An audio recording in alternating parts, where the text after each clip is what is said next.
$5 Games presents The Quest.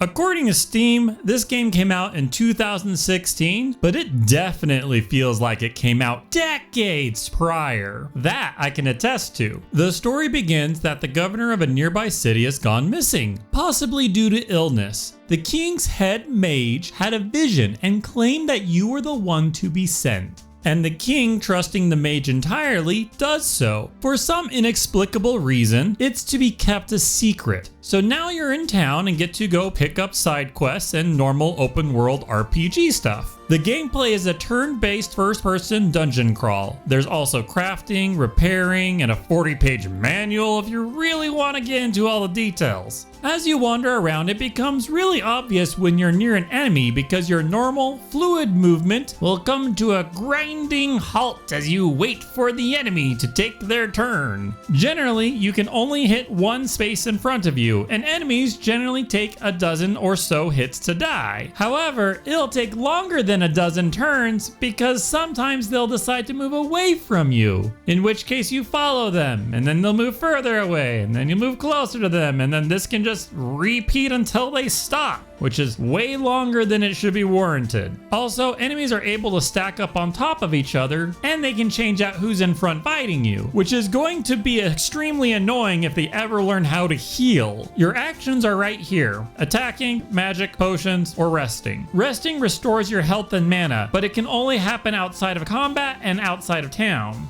There's also a morality system, which I believe affects the ending, but I'm unsure. The side quests were confusing for me. I tried turning in the quest about a stench coming from a cave to the mayor, but he ended up saying that the smell was still there, and he wouldn't change his dialogue until I talked with the innkeeper who told me where the stench was coming from. A different quest was to go rescue a man's wife from some bandits in the forest. However, when I met her, she said that she had run away of her own free will and liked it there. My only option was, well, I can't force you. I came back to the man, but his dialogue hadn't changed, telling me to go to the woods to go get his wife. And her dialogue wouldn't change either, so I simply didn't know what to do. It's probably something along the lines of the Stench quest where I needed to go talk to the guy who supposedly kidnapped her, but apparently he wants a password in order to enter his house. And I simply failed to see the reasoning on how that is connected. The guy wanted his wife, I should be able to talk to him and explain the situation right now. Then again, maybe there's something mysterious going on, like she's being hypnotized or something, but it simply wasn't clear to me. Then again, this kind of disjunction makes it feel like a retro game. But unfortunately for me, the main thing that I enjoyed was the more modern element of the minimap in the corner. But admittedly, I can imagine some people having a lot of fun with this game. It's just not for me. That's a wrap for this game. Subscribe, I do 5 games each week until I get to 100 videos. Consider picking this game up instead of going to the pub.